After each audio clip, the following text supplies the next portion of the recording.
Hello!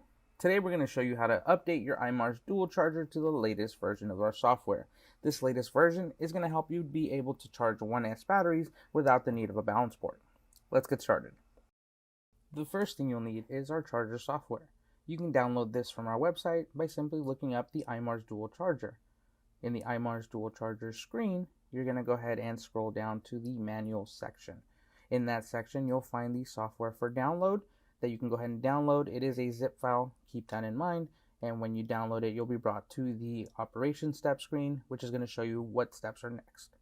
Once your software is downloaded and on your screen, you're going to plug in the USB-A port first before the power supply. When you're ready for the power supply, you simply hold down the channel button and plug in your power supply. Those beeps let you know that the charger is in update mode, and you simply just press update from there. As you can see, this is a fairly fast process, and it takes less than a minute to completely do it from start to finish.